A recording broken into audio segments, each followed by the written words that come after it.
Hey, this is John Leon Guerrero. Our guest today is Jim DeFelice. He's got more than a dozen New York Times bestsellers, many of them a celebration of unsung American heroes. In fact, he's like the Dr. Dre of American literature. Just like when a record label thinks you really got something and it's time for you to turn it on, they send you to Dr. Dre and he locks the door behind you and you sequester for a month and then emerge with a life-changing piece of work under your arm. Well, Jim is that for someone with a harrowing life.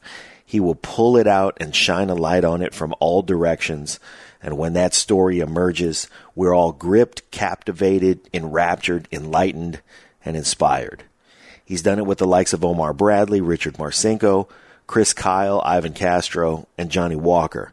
Today, Jim's back to talk with us about the new book he's co-written with Ray Lambert, who stormed Omaha Beach in the first wave at Normandy on D-Day. Jim has spent time with some real American heroes, but this story, even among all of theirs, is really special. The book is called Every Man a Hero, and we know you're going to love it. Of course, if you're a longtime listener, you know Jim. He's a great guy, an amazing ally, and someone whose work and work ethic and friendship we absolutely treasure. In addition to Every Man a Hero, if you haven't already, you should buy his previous book, West Like Lightning, The Brief Legendary Ride of the Pony Express. One of my all-time favorite books and so much fun to read. As always, if you dig the show, please help us out. It takes just a minute to subscribe and hit the bell for notifications if you're listening to the show on YouTube, or give us that 5-star rating and quick review if you're listening on iTunes or Stitcher. Those things help the show's profile, and we love you for doing it and for listening in. And now, our guest today, our dear friend, we love him. You're going to love him too. Here's Jim DeFelice. Lions Rock Productions. This is Jay Moore. This is Greg Proops. This is Jordan Harbinger. This is Dexter from The Offspring. This is Nathan This East. is Sebastian Younger. This is Rick Marotta. This is Stuart Copeland. This is Mick Gillette. This is Andy Summers. Hey, this is Skunk Baxter. This is Gabby Reese. This is Rob Bell. Hey, this is John Leon Guerrero. Hey, and this is Pete A. Turner. Hey, this is Jim DeFelice. I'm the co-author of Every Man a Hero, which is an incredible story, a true story of combat medic Ray Lambert during World War II, especially some of his exploits on D-Day. And you are listening to the Break It Down Show. And now, the Break It Down Show with John Leon Guerrero and Pete A. Turner. Jim has been on many times. Obviously, every time he writes a book, we have him on. Also, though, co-hosting a number of times. And so I'm honored to call you my friend, to have you on the show with me, to have a copy of your book sitting here in my lap, Every Man a Hero. I just got it yesterday, and I'm already about halfway through it. So I will tell everybody in the audience, if you like reading books at all, especially about World War II, you have to get this book. Ray's story, first wave.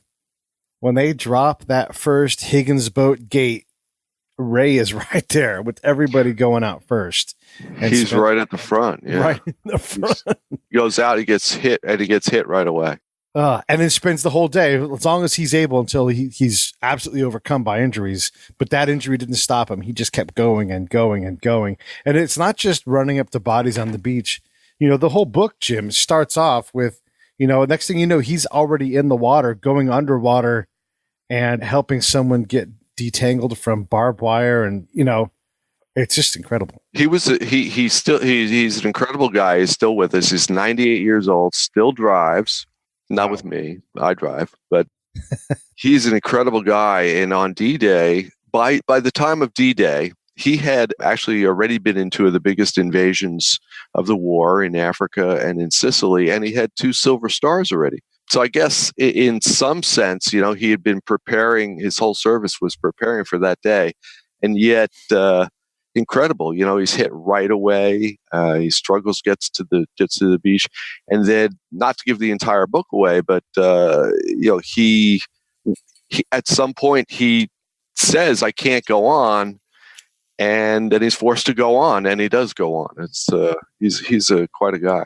Yeah, 98 years old, and actually he was there at the Normandy Remembrance, the 75th anniversary, and Donald Trump, the president, actually mentioned a significant portion of his speech was referring to Ray, and Ray was sitting right behind him.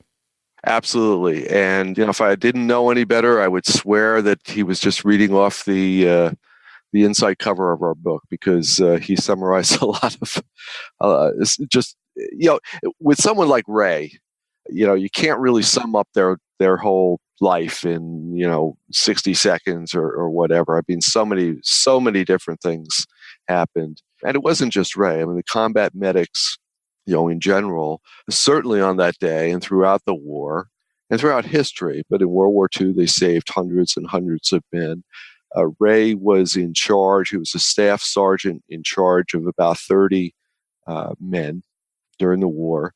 And so, you think about it, in any given battle, each guy probably saves a couple dozen people.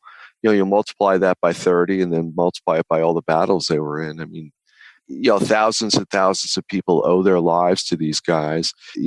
I was thinking on Father's Day, as families, would gather together with their fathers, also in the room with Ray weren't just literally his descendants, but figuratively all of the descendants, the children of the guys who made it back because of him and because of his men. Just incredible.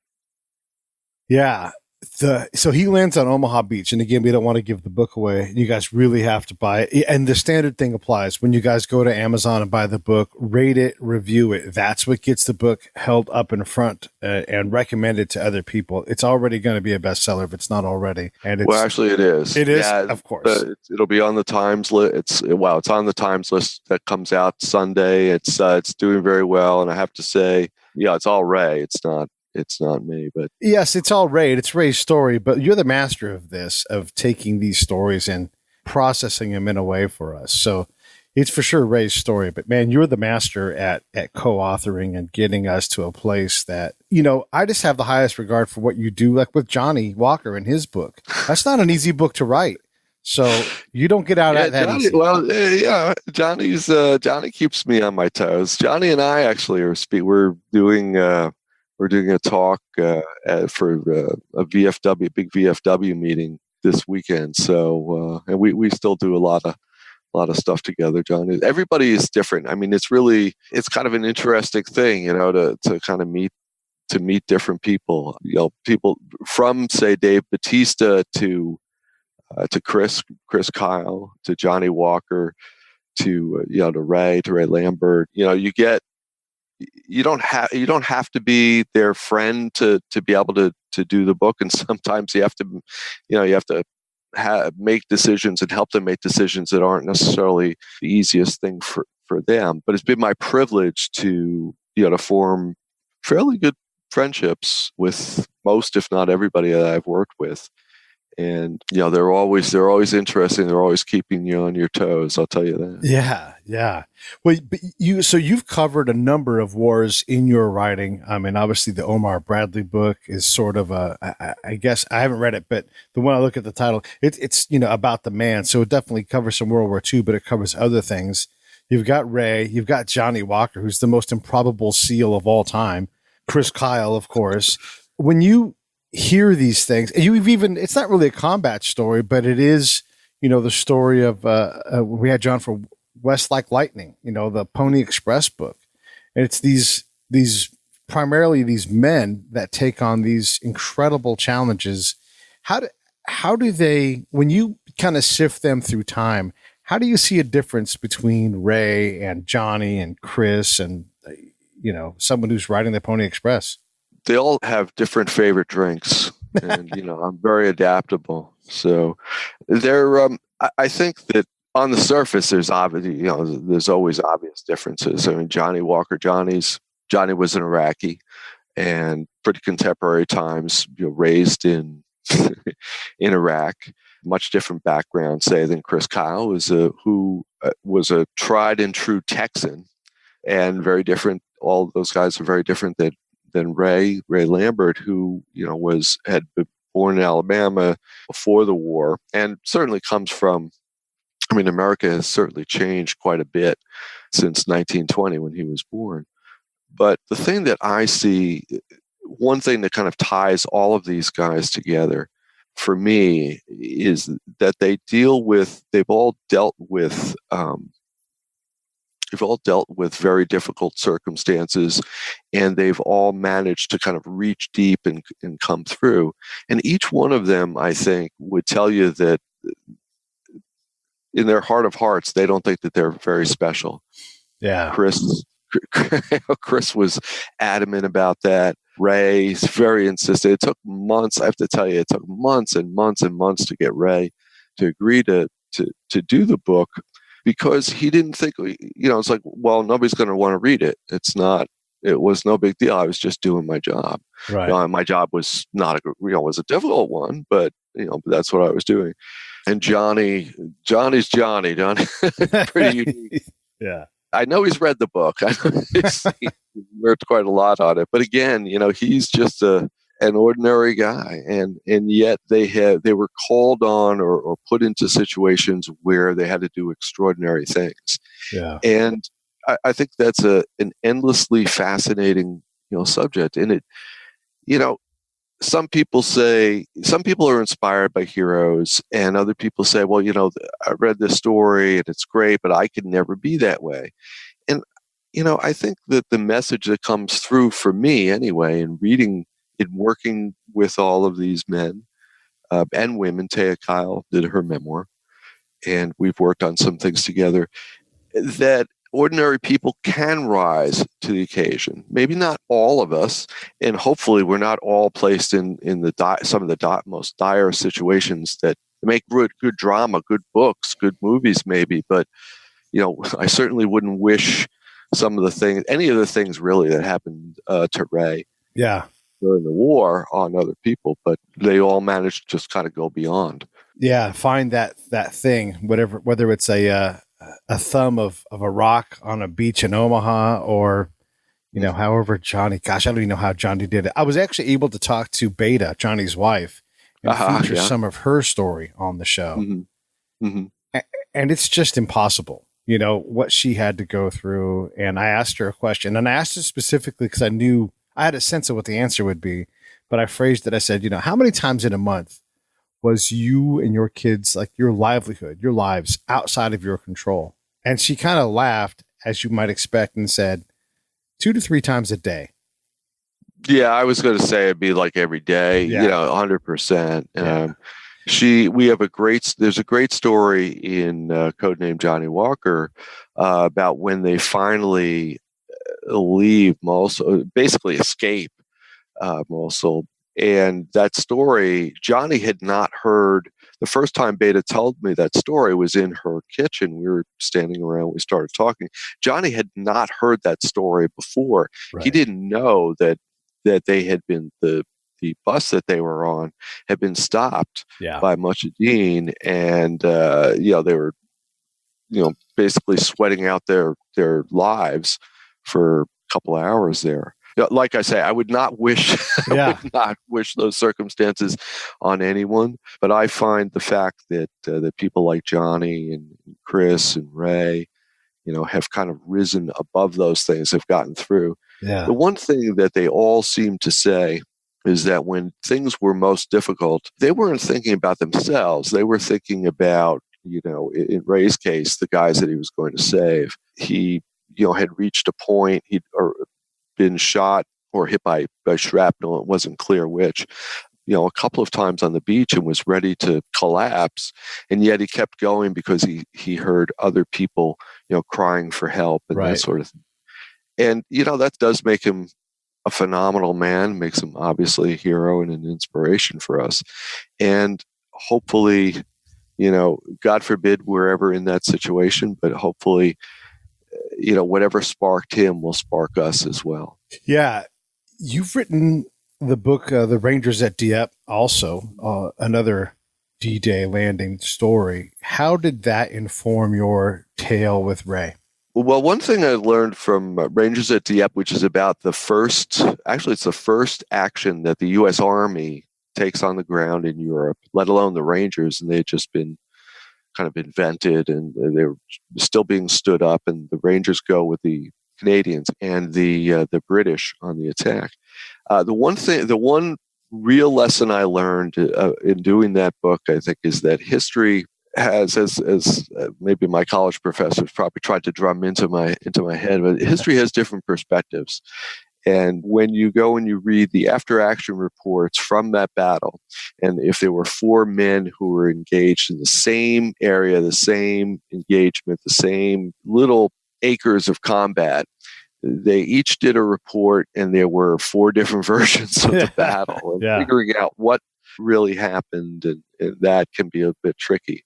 And that's before you get to the commandos and their version. One of the kind of themes in that book was trying to locate the actual falling place of the first American on the ground in Europe, and the difficulty in trying to pin that down. And that, I think that for me is a metaphor about history and truth, and that we have to keep trying to come to terms with history, and yet we can never be 100% sure that we get it right. So we have to go back and try and, try and place things in our mind, whether it's where somebody fell, where a grave might be, or really what that event and what that war not only meant in the past, but what it means for us and what lessons we can draw.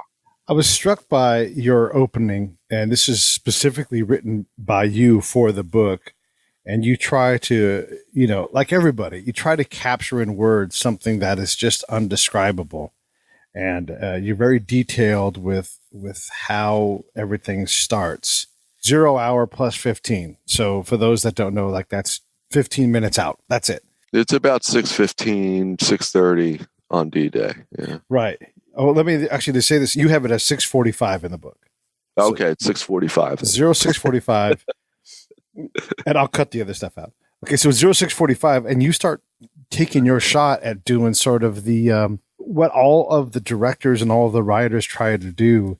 Was that on purpose that you like I really want to try to explain this, how you've seen it? Because you've seen it through the eyes of Ray and his peers that you were able to talk to.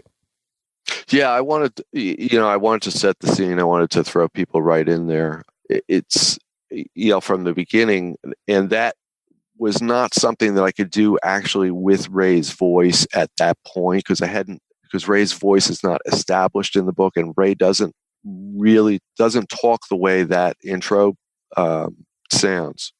So that's why I kind of reverted to third person there. And in a couple of the books I've changed, I've used different strategies to kind of somewhat, not that they're radical, but somewhat unconventional. Putting Taya Kyle's voice into American Sniper, for instance, had not been done, certainly in the SEAL book, to that extent. But I think that, for effect, when it works, it works. And sometimes you have big arguments with, with your editor or whatever, but, if you win some, yeah, you get one. I wanted people, I wanted to throw people in there. I mean, it's such a dramatic time. If you've seen Saving Private Ryan, Ray is about maybe somewhere 75, 100 yards to Tom Hanks's left, somewhere in there. Yeah. Going through the same, it's actually a different sector on that beach, but, going through the same hell. And I think it's important, a lot of the people who are reading the book are people whose fathers and grandfathers and great uncles and how that works. They were in the war, and a lot of the correspondence that we've been getting, emails, texts, and that sort of stuff, have talked about the fact that they were always wondering. Their parents or their grandparents, their ancestors did not tell them, what had happened there, and they were grateful for Ray for telling his story so that they, had a better understanding and saw it. And that's what I'm trying to do with the prose in that part of the book is, paint a picture so that you can kind of throw yourself into the past and also understand, who Ray is. Ray will not say that he was a hero, but I can say he was a hero, and he was. Yeah. What is it about that generation that has given them that? Because I think we've learned and evolved where, hero status aside, our comfort in telling our story. Chris didn't Cryle didn't start out wanting to tell the story, but it started coming out. Have we learned that it's better to get these things out sooner, do you think? Is this an evolution, or is it just a difference between generations? Well, I think there's a couple of things going on there. One is it's a very different time. Ray, as the same with Omar Bradley. I mean, they're very adverse to doing anything that would sound like bragging or kind of advertising themselves. They're very judicious about that, very tight-lipped. And it's not, it's that entire generation. America is a much different place at the turn of the 19th to 20th century. They have a totally different understanding of media. Obviously, there's nothing, Instagram, Twitter, whatever. Cameras are hard to, even cameras in those days are hard to come by. Yeah. They're cumbersome. They totally different understanding and, about putting themselves out. The other thing too, though, is as Ray, there's a lot more to Ray's life than just the war. And there's a lot more to every soldier that was in the war. Yeah. And by the time I think that we start to engage, my grandfather was in World War I, and by the time I, was old enough to even know that there had been a war, it's 40 years, more than 40 years after the end of the war, and he's had 40 years of life and other stuff going on, and he's got other stuff to talk about. Mm-hmm. How the Yankees are doing. Great, by the way, sort of thing. So so you have to kind of sit down and pull it out of them. In one thing, though, I think that there's kind of a consensus now in terms of, to back up a second, war, obviously, as you certainly can attest, changes you. Any dramatic experience is going to have an effect on who you are, and war is about as dramatic as you can get. And I would say probably the vast majority of men and women coming back from that kind of experience, may have difficulty adjusting in certain ways. And one thing that seems to be kind of accepted now is that it helps to adjust to those things. I shouldn't say that, to adjust to regular life again.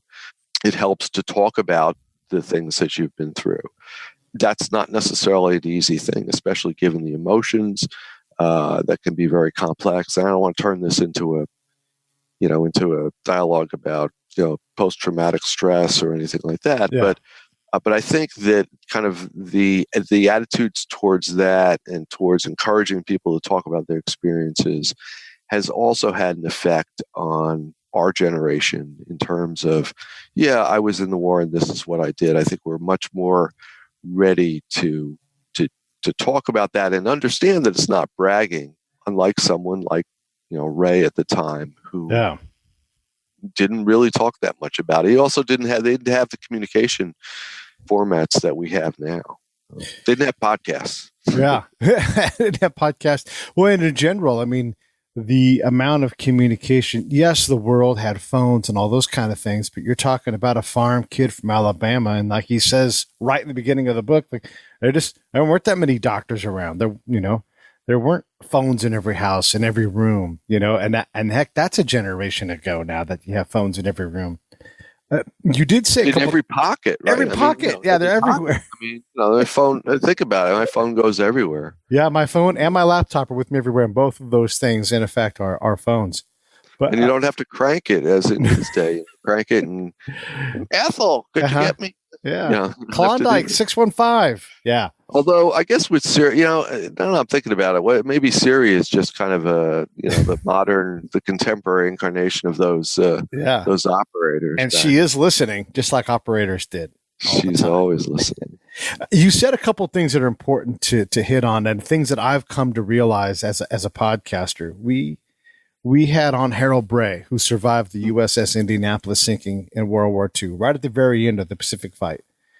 And he's still with us today. He's also 90 plus years old. And I realized I wanted to tell that story, but I realized about halfway through the show, he's told the story 1,000 times. And he's forced to constantly relive the 5 shittiest days of his life over and over again, because we can't just get enough of it. were captured by it. Into that episode, and I think you'll appreciate this, and I want to bring this back over to Ray's. He was talking about the whole ordeal of being out in the ocean for 5 days, finally getting rescued, wanting to be nowhere near water for a long time. And then right at the end, he was kind of contemplative, and he said, I never told my folks. They died without knowing that had happened to me. Yeah. And as a combat guy, especially understanding that generation a little bit, I got it, because you wouldn't want to stand out. There were so many of your peers that had gone, so many parents that actually lost kids, and you just didn't want to, it wasn't about Harold in that moment. And so as a combat guy, I'm shooting right past that, and John smacks me in the arm and says, "Shut up and listen to what he just said." His parents never knew. I mean, what a crazy thing. Because I don't think that could happen today. I don't know about that, though. I think that, if you ran into a burning car, tried to pull somebody out, would you tell your parents, that happens, and then it's weeks later, and, your parents aren't in the greatest health or whatever, would you be talking about that to them, or would you be talking about something else? It's complex. It's, and I'm not comparing, a burning car to being, in combat for 6 months or 12 months, or in Ray's case for 4 years, really, if you think about it. But the one thing you say, he's forced to, the survivors, sometimes in telling the stories, they've told them before, and they're kind of reliving them. And that's that's a really good point. I saw that, with Chris, because obviously he relived a lot of what he had done in the war with me for the first time. And, and that was, the toll that took, I think was huge. And at first I didn't really understand that. But then there comes a time, when the book comes out, and all of a sudden the book's doing well and you're a celebrity, and things really can get crazy, and there can be can really take a toll on you. And Ray started getting, a huge kind of an avalanche of requests for interviews and stuff. And he just had to, I kept telling him, it's okay. It's okay. Yeah. You don't have to do everything. But of course, the problem with Ray is you would tell Ray, you don't have to do everything. Oh, I have to be nice to blah, blah, blah, blah, blah. It's like, okay, well, give this person 10 minutes. That's it. Oh, I can't give them 10 minutes. I can't, it takes more than 10 minutes to to tell them what happened. So, I think innately in his case anyway, he's a really nice guy. Yeah. I think that put even more strain on him. The other thing I was realizing is, in talking to Harold, one of his common themes, he talks about this, the instant before, the ship gets blown up, he's laying on the deck looking at the stars and just trying not to be down by the engine room and hot. So he's up top, and he's, a lot of guys are sleeping up there. And then the torpedo hits, the ship lists, and he watches his shoes fall into the ocean. And it struck me as such a crystal clear memory for him that he's kept all this time. I know that when I step my foot into a combat zone, my first thought is just to kind of center myself. I look down at my shoes like, okay, I'm really here. I put my feet side by side and I go, okay, it's, even if you're getting out of a vehicle for a combat patrol, if at all possible, that's what I do to sort of center myself and remember my rules for combat. Did Ray have those things where you're like, that's such a curious thing to hold on to for the last 75 years? I think that there are certain memories that he holds on to very, very tightly. The guy that almost sliced up his hand and almost killed him with a bayonet, certainly, that's really, he's told that story to his family, and I think to some military people before, and that's a really vivid thing he still has very much in his mind. Some of the stuff that happened on D-Day, very vivid. Some of the other things, it's interesting that we would talk about some of the incidents that happened, and it would be difficult because remember now, the war, he was in his early 20s when the war took place. It's 75 years. It's 75 years later, so much has happened. He would remember like incidents or events, but the context around them was sometimes difficult for him to know until and that's really where documents and stuff really became very, very valuable in doing this book. There were two times where he went into at least two times. There may have been others, but two times where I know of that he rescued people from minefields. Yeah, where he went in. And the first time is fairly vivid. And by the way, medical records help pin those down. But the first time was very vivid. The second time, when he first described it to me, was like, "Oh yeah, I went into another minefield." Okay. So that's easy. Okay. Well, and where was that, Ray? I don't know. It was somewhere in there. Yeah, that's funny. So I guess that one, wasn't. But when we kind of went into the actual description of it, it was pretty harrowing. But I guess the first time you go into a minefield, that's the big one. I don't know. I just I'm amazed that.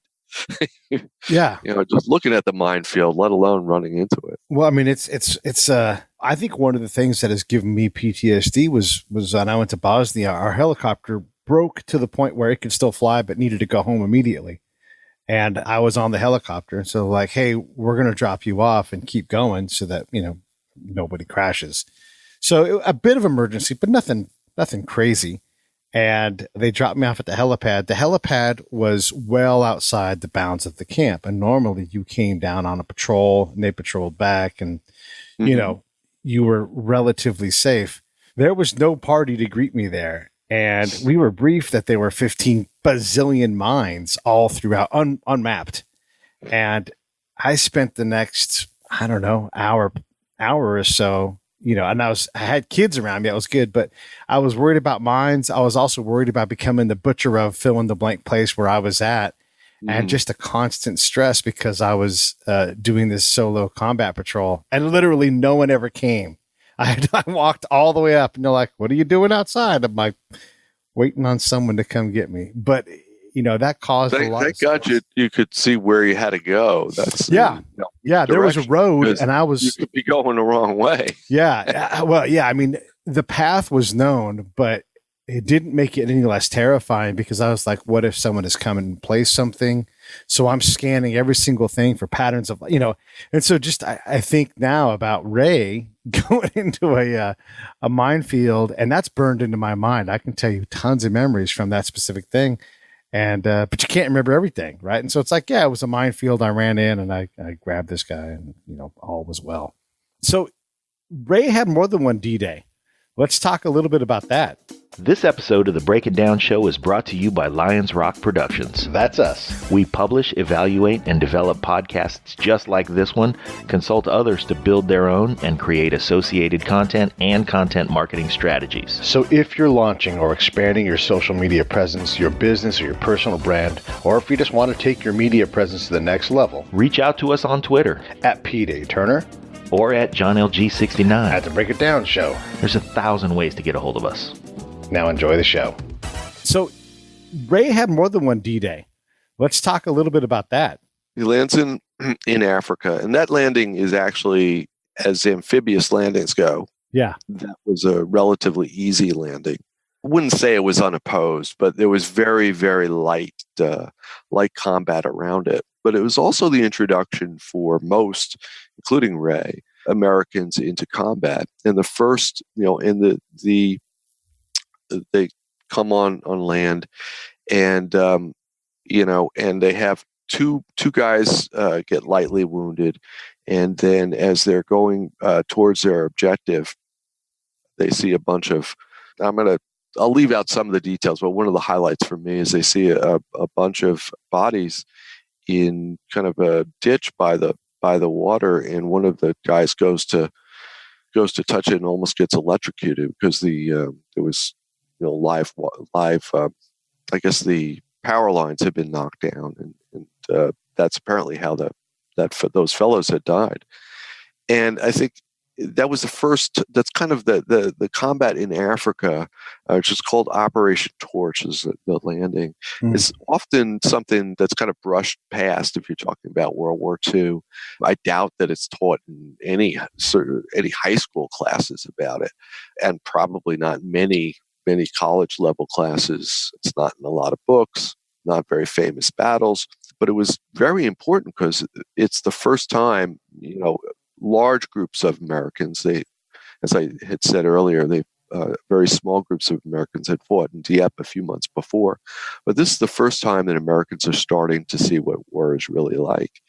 And the American operations there continue, and Ray end up going east into Tunisia. But before that happens, or actually I should say in the process of that happening, since we're talking about the entire army, the American army gets its ass kicked. Yeah. In a series of battles. And again, that's something else we don't talk about. Yeah. But that kind of ushers in that helps. Actually, that gets Omar Bradley sent over to Africa to find out what the hell is going on. It gets Patton up there, and Patton and Bradley actually eventually take over. And the war starts to turn. Bradley was asked about immediately, actually several times, immediately afterwards, and then much after the war, what happened with the Americans? Why did we not do well in that first phase of the action? And while obviously there's going to be, he has technical answers, he's actually a great tactician and blah, blah, blah. He kind of boils it down generally to one thing. He said that Americans had not learned to kill. They didn't know to kill. We had not yet realized what war really is all about. And until we did that, no amount of leadership from the front, which is another big Bradley thing, no amount of doctrine in terms of using artillery and mobility, etc. All of that was useless until we kind of had that killer instinct and we're able to get over it. And I think that's something that we don't necessarily have, or we don't want to recognize today. That I think that a lot of us who have not been in war, kind of have these kind of Hollywood ideas about it, but when we're kind of faced with the reality of it, we're not willing to deal with that reality. And that's a problem. And it's war. What's the cliche? War is hell. Yeah. Which is a good reason to stay out of it when you can prevent it, or not. When it's not necessary. But when it is necessary, and when you do have to fight, you got to fight for the end. You got to kill people. That's your job. When I watch, I typically Memorial Day and several other times a year, I try to remember, people that have gone before us in terms of veterans, and I'll read Medal of Honor citations, and just spend some time in that history, just being familiar with it. And I'm always struck by, these people, especially in World War II, where they're just indomitable. And like you said, they're pushing forward despite their wounds, not for themselves, not their own preservation, but to not let their brother and sister down, to fight off the enemy. And if someone has to go, it may as well be me. And they fight these impossible things. And then I put myself in the shoes of the enemy, some German kid who sees this American kid who's just indomitable, who they shoot and they blow him up, and he just keeps getting up and keeps coming and killing them. And that has to just be morally breaking if they survive that incident. And I don't know, I'm positive it's not unique to America, but I wonder what it's like to be up against, the guys on Peleliu, the guy that hand fired a gigantic machine gun, indefinitely, and just smoking his arm, and basically couldn't do it again without the amped up nature of combat. But when I hear those tales, I think, God, it must be impossible for the enemy to see that they're just going to keep coming. And I don't know how I'll survive this day. Yeah, I think some of there's stories that I think are common to a lot of different wars, and one story that really has always impressed me is the way that in World War I, during there was a Christmas Day armistice, and the way that the soldiers, the respect that that supposedly the soldiers from both sides got together, went out into no man's land and shook hands and had whatever wassail or whatever they were drinking or doing, but the respect that they showed for their fellow warriors, immense. And you do see that. I've seen that in other people that I've known, Vietnam veterans, for instance, going back over to Vietnam and meeting some of the men that presumably they may have been shooting at and trying to kill, because they understand. There's I guess a great respect for what it takes for that warrior spirit, which I think is what you're talking about. To be there. Now, do Americans have it more than others? I don't know. I certainly can cite a lot of examples of Americans who have those, who have that spirit, and I think partly our system, by encouraging kind of individual rights and expression and that sort of thing, and partly our training and stuff encourages that. But it's probably it's deep within all of us, that indomitable spirit. I think it's probably a trait that crosses the human race, no matter where you happen to have been born or what exact, sequence of genes you have. Deep down somewhere at the base there is that potential for that, indomitable spirit. Yeah, that indomitable spirit is something. We had Woody Williams on the show. He's one of the guys that won a Medal of Honor on Iwo Jima, and he just kept going back to the pillboxes and dumping his flamethrower into the exhaust, the air holes for those things, and just barbecuing the enemy. And, those things had about 90 seconds worth of fuel in them. And so he would just get me a new one. I'll be right back. Get me a new. That's a long time. 90 seconds in front of a jet. Yeah. That's some of the most ferocious fighting in the ever. Ever. Ever. And imagine, his American peers just watching this guy put himself in harm's way, and the Japanese knowing that this guy's never going to stop. They're going to have to kill him, and if they don't, he will kill every single one of them, which he ultimately did. He just kept going. Yeah. Like I said, I don't think exclusively an American trait. There is something to be said for volunteers and the reason why you fight, but these stories are incredible. Absolutely, and in our current military is all volunteer force, and also self-selecting. And that may be a factor. World War II. Now, Ray was a volunteer, but, he had a lot of draftees, same in Vietnam. So it's hard. I think, like I say, I think that quality is potentially within all of it, or most of us. Yeah. It's just a matter of circumstances and training and maybe the way you were raised, bringing it out. As Ray describes, actually, let me ask you this question first. So the landing at Sicily, was that similar to Africa, or did they progressively get worse until? No, Sicily's a lot worse. And I'm talking about the American sectors. The initial landing, coming in from the water and stuff, they're under fire. As a matter of fact, a man gets killed presumably is killed in Ray's boat, but their instructions are not to stop and help him, just get out. We talk about that in the book. Yeah. But what happens is that the Italians and the Germans launch very ferocious counterattacks very shortly after the American units come on shore, and there the Americans are faced with, fortunately at different times, by a very large infantry unit and a very sizable unit of tanks, and they managed to defeat or survive really both waves. The tank combat is kind of interesting, because you have all along the American sectors in kind of different spots. You have the tanks attacking infantrymen, they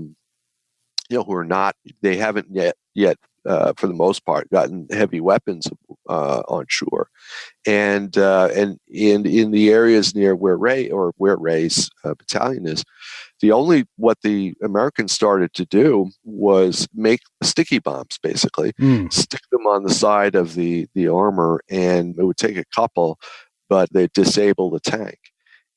Or they would let the tanks come through on purpose or not. Yeah. The tanks come through, and then the tanks would be vulnerable to to those sorts of attacks. And I'm sure there must have been one or two instances where they would have come up, and thrown a grenade into the hatch. Although that's not really documented in the book, but probably did happen. When Ray's telling you these stories and you're trying to wrap your mind around it, do you just keep digging for more details and snapshots of his memory, or and then how do you protect against false memories? Yeah, that's tricky. I had an advantage in this book in that having done the Omar Bradley book, Bradley was not at part of Operation Torch, but he is in Africa and is the Corps commander really when much of the real heavy fighting that Ray gets involved in, it was there. So I had and he was Corps commander, Bradley was Corps commander under Patton, the only Corps commander under Patton. Because Patton was his own Corps commander for a separate Corps. And I don't know that Patton got along with himself as, Corps commander, but that's another story. Fair question. But anyway, Ed Bradley, of course, was the American commander for D-Day. So I already had the architecture laid out of what happened. And then we started by just a bunch of informal talks and stuff. And then that allowed me to kind of bone up on, where he had been, some of the procedures to do, basic background research, what kind of equipment did medics carry and that sort of thing. And then, we were working on a pretty tight timeline. So we had some very long formal sessions where we would go through, and we started chronologically to find that lays a good basis for most people. And my general kind of modus operandi is to let the person talk about what they want to talk about, and to kind of gently guide them, towards more specifics, and to kind of guide them onto the agenda if they kind of slow down or whatever.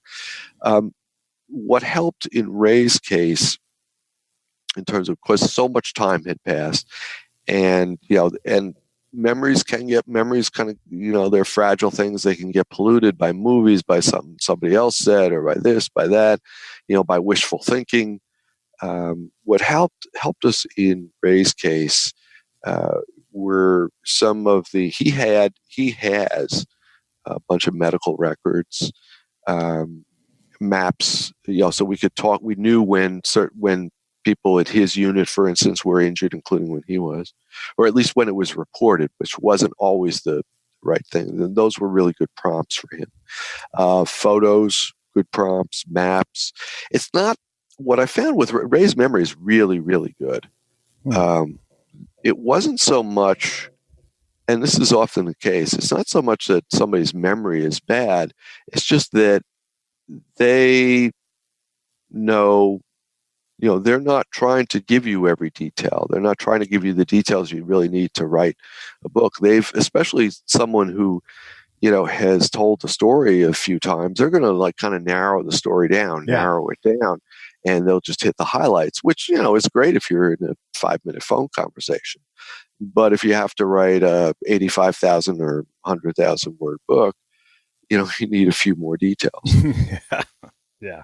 And obviously some of them, I don't really need Ray to, describe what a Jeep looked like, but, I need him to tell me what it felt like when he was, driving it. So I can get the details on what the Jeep looked like from a million reference units and, books and, that sort of thing. So we're running towards the end of our time, and I wanted to get some reflection from you, because you like me, you gather these incredible stories and they sit with you and they change and create a new version of you. So what have you taken away from this book thus far? That it's very possible to live to a very, very old age and still be very active and mentally as well as physically. And I'll tell you what, and I know that this really has nothing to do with what the book theoretically is about, but I have a different view of what old age is now. I mean, it's not now, obviously, you accumulate physical, Sure, problems and stuff, but as Ray's still active as hell. And, he just kept, just kept at it, kept doing things, kept involved and stuff. And that's my role model going forward. And if I'm half as crisp as he is when next year, even the hell with 98, I'll be doing well. That I think it's, and I know that's not what the book's about, but that was the experience, and it's great. It's inspiring. Working with Ivan Castro, was and Fighting Blind, which is the name of that book. It was like, okay, you can do twofers, when you can do 2 workouts a day and still survive. So I do 2 workouts, and now from this book, I have an inspiration for where those workouts are going to get me when I'm 90. Yeah. Well, I like that. So pretty quickly here, all the World War II living memories, especially from D-Day, they're going to be gone. And I don't know the number of dudes left from that day that are left, but there's not too many. There's not. I've talked to, and I have talked to a bunch. They're fortunately, they're old. They're in their 90s, passing away, and they're a great resource. So if you know somebody that has that was there in the war, whether it was D-Day or not, record their story, man. Just get them to tell you what happened. Yeah. If anybody's got someone in their family or in their circle that want to tell their story, I'm glad to sit with them and grab them. When will the last book or movie or tale about D-Day be told, though? I mean, it seems like that it's just an ever producing well of incredible jaw-dropping tales. Well, I hope there's room for one more. As I'm working on it now. So you are working on it now. Can you talk about it? Well, we're in the speculative stages. Okay. So. All right. Well, hopefully there's room for a couple more, because that'll be your 3rd trip to that particular story. And I can't wait to hear that. Hey, everybody, you should get Every Man a Hero, Ray Lambert's tale, a combat medic, first wave, gate drops. He's right there in D-Day on Omaha Beach, the hardest beach ever. And I wanted to ask you, because you open in the shoot, you know what? I'm going to buy a couple minutes. You say in the open that the general was like, man, we might have to retreat. Yeah, that's incredible when you think about that. Well, Bradley almost what happens is Bradley's not getting the worst thing. The second worst thing when you're in a battle is to be getting information that the battle is going poorly. But that's the second worst thing. The worst thing, the most worst thing, or very worst thing, is to not be getting any information from the battlefield. Because what does that mean? Worse. No one's coming back to tell you anything. But here's what Bradley does. So Bradley is out on the Augusta, which is a cruiser, and that's his command ship, and he's not getting any information, and he's what is he going to do? Now he knows that the troops are on Utah, which is the other American beach, and as important as Omaha is for a number of reasons, he's faced with possibly sending thousands more people to their death if he just stays there, or his alternative would be to reinforce Utah and at least save those guys and maybe change plans or what have you. So he's not sure what to do.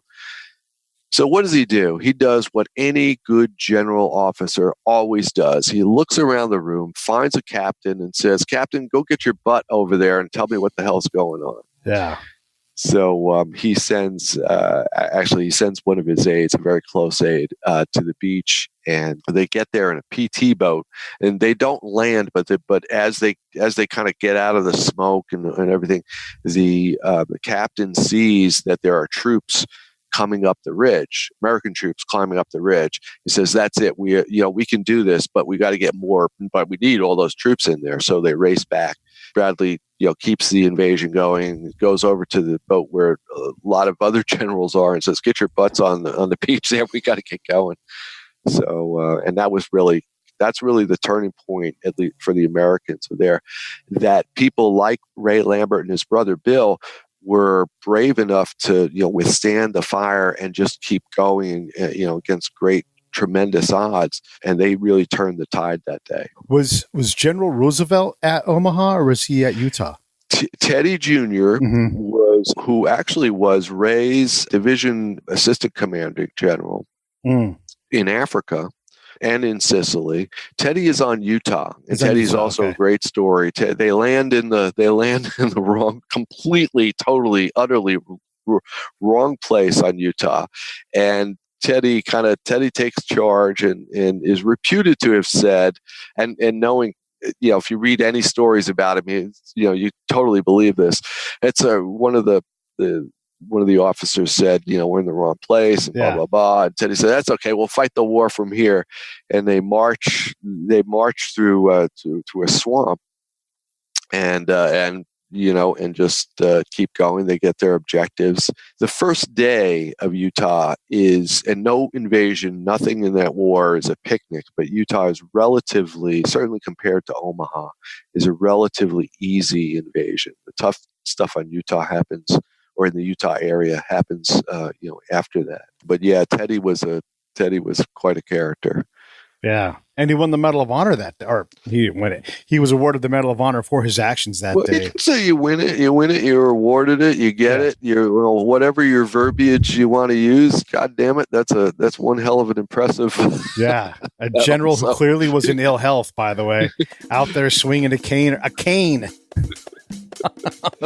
He was a piece of work. He and Terry Allen were. Terry Allen had some negatives about it, but they're absolutely fun to write about. I'll tell you that. Yeah. Well, listen, come back when the next thing's ready, and then when you and Ray, if Ray's on the road with you this time, if you guys come to LA, let me know, and I'll bump up there and come hang out with you guys. Great, that'd be a lot of fun. Thanks for having me on.